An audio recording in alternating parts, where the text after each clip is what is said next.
네, 현행 헌법은 대통령이 헌법과 법률을 위반했을 경우에 탄핵 사유로 삼고 있습니다. 지난번 최혜병 사건 탄핵 청문회에서 대통령의 최혜병 사건에 대한 수사 외압 기록 이첩 보류 기록 탈취에 관해서 사실상 관여한 의혹이 어느 정도 사실인 게 확인이 되었습니다. 따라서 대통령의 직권남용 범죄가 이번 청문회에서 어느 정도 확인이 되었다. 그래서 대통령의 탄핵 사유가 충분히 될 수 있다. 이렇게 생각합니다. 오늘은 김건희 여사의 명품백 수수 등 선물을 수수한 것이 왜 대통령의 범죄가 되는지에 대해서 질의하고자 합니다. 최재형 증인께 질의하겠습니다. 최재형 증인께서 김건희 여사에게 당시에 주었던 선물의 내용과 그리고 가액이 어느 정도 되는지 말씀해 주십시오. 하나하나씩 설명드리자면 간단하게 그냥 목록 전체 가액 이것만 말씀해 주십시오. 전체는 제가 환산해 본 적은 없고요.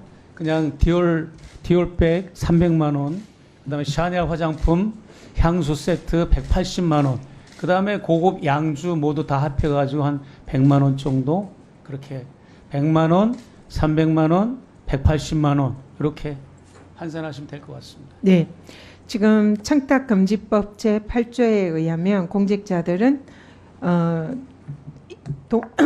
1회에 100만 원 혹은 한 해에 300만 원을 초과하는 금품을 받거나 요구해서는 안 된다. 그렇기 때문에 이미 이 규정에 위반을 합니다. 그런데 이것은 공직자에 대한 규정이고요. 제4조의 사항에 의하면 배우자는 공직자의 직무와 관련해서 위 금품을 수수해서는 안 된다. 이렇게 규정이 되어 있습니다. 그래서 따라서 배우자인 김건희 여사가 남편인 공직자의 직무와 관련해서 금품을 수수를 하면 안 된다 규정되어 있습니다. 우리 최재형 증인께 다시 여쭙겠습니다. 당시에 직무와 관련해서 어떤 청탁을 하셨죠? 직무와 관련돼서는 제가 처음부터 여사와 대화를 틀 때부터 저는 통일운동을 하고 대북 사역을 하고 그런 쪽에 북한 쪽 관련된 일을 한다라고 했기 때문에 일단은 선물을 줬을 때는 그 직무 관련성이 되는 걸로 저는 알고 있었습니다. 그리고 네. 그 구체적으로 그 직무와 관련해서 국정자문위원 위촉, 현충원의 뭐 전직 미 하원의원의 안장 요구 이런 요청을 하셨죠? 네, 그거는 이제 청탁과 관련된 거고요. 네, 그렇습니다. 그래서 일단은 우리 증인도 청탁이 있었음을 또 시인을 하셨습니다. 그러면은 공직자 등은 이런 경우에 배우자가 수수금지 금품을 받았거나 알게 된 경우에는 지체 없이 반환하고 신고하도록 규정이 되어 있습니다. 그러면 지금 방금 최재형 증인이 말씀하신 바와 같이 공직자의 배우자가 직무와 관련해서 부정한 청탁을 받고 금지된 물품을 수수한 것은 현행법의 여태까지 요건에 부합합니다.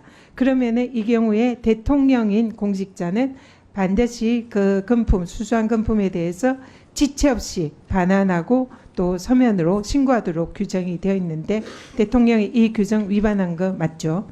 맞습니다. 네. 그러면 이 규정을 위반했을 경우에 형사처벌 규정 보시죠. 배우자가 그러한 금품을 수수한 사실을 알고도 신고하지 아니한 공직자, 반환하지 않은 공직자는 3년 이하 징역 또는 3천만 원 이하의 벌금에 처한다. 이렇게 되어 있습니다. 따라서 대통령은 배우자가 받은 금품을 신고하고 반환하지 않았기 때문에 청탁금지법 위반으로 3년 이하 징역 3천만 원 이하의 벌금형에 처하는 범죄를 저지른 것입니다. 그래서 이 사안은 대통령의 청탁금지법 위반으로 법률 위반이 명백하므로 탄핵 사유에 해당합니다. 다음 지금 우리 대통령실에서 나오신 국가보훈부에서 오신 송현숙 서기관, 네. 당시에 지금 대통령실에서 이 지금 현충원 안장과 관련된 전화를 받은 적이 있나요? 대통령 최초에는 제가 전화를 직접 받지 않았고 최초에는 제가 직접 전화를 받지 그러니까 받은 않았고, 사실이 있나요? 있습니까? 예, 최초는 제가 받지 최초 않았고, 말고 받은 사실 있습니까? 네, 네, 누구한테 받았습니까? 저희 부에서 대통령실로 파견 나갔던 과장님께 연락을 받았습니다. 과장? 네, 이름이 뭐죠? 제가 이 자리에서 실명을 말씀드리기는 그러니까 그 부에 있는 과장이 받은 것을 전달받았습니까? 아니면 대통령실에서 제가 직접 전화 받았냐고 지금 질문하는 겁니다. 그러니까 저희 그 국가보훈부에서 파견 나간 과장님께서 전화를 하셨고 제가 최초로 전화를 받지 조영경 과장입니까? 그분은 저는 모릅니다. 그분은 모르고요. 대통령실에서 어쨌든 전화를 받았죠? 전화 받은 사실은 있습니다. 있습니까? 그때 무슨 전화, 무슨 내용으로 받았습니까? 저는 저희 과장님으로부터 대통령실에 파견 나가 있는 과장님께서 연락이 왔다고 들었습니다. 그래서 그거는 일상적인 민원으로 그렇게 생각을 했습니다. 대통령실에서 민원을 받고 어떻게 처리했습니까? 처리한 거는 없습니다. 별도로 처리한 거는 없고 다만 국가사회 공헌자 관련 법령 및 그 절차에 대해서 문의를 하셨고 그거에 따라서 관련 내용을 정리해서 줬으면 좋겠다 해서 정리해서 준 자료는 있습니다. 대통령실에 전달했습니까? 대통령실에 전달한 최재형 거는 증인에게 전화는 한 사실 있습니까? 그 최재형 그 목사님이 나오는 녹취록에 보면 제가 최재형 목사님에 대해서 이름을 알지를 못합니다. 그래서 그 당시에는 저는 최재형 목사님에 대해서 안 적은 없는 걸로 그렇게 기억이 됩니다. 최재형 증인은 받은 사실 있습니까? 예, 저하고 통화를 우리 송영수 선생님하고는 했습니다. 네, 네.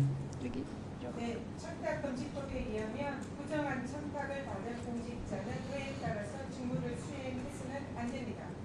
그리고 부정 청탁을 받았을 때는 부정 청탁임을 알리고 거절을 해야 합니다.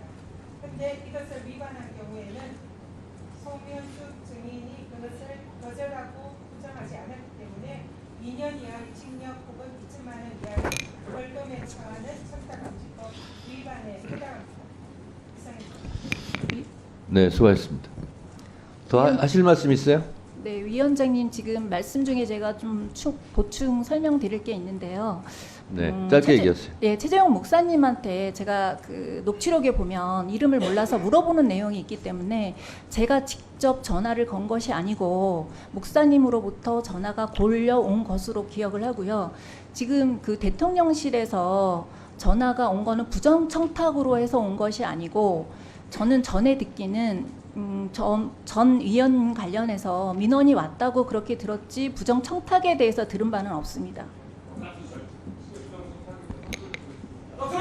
대통령 부인이 전화를 하는 거면 저는 부정한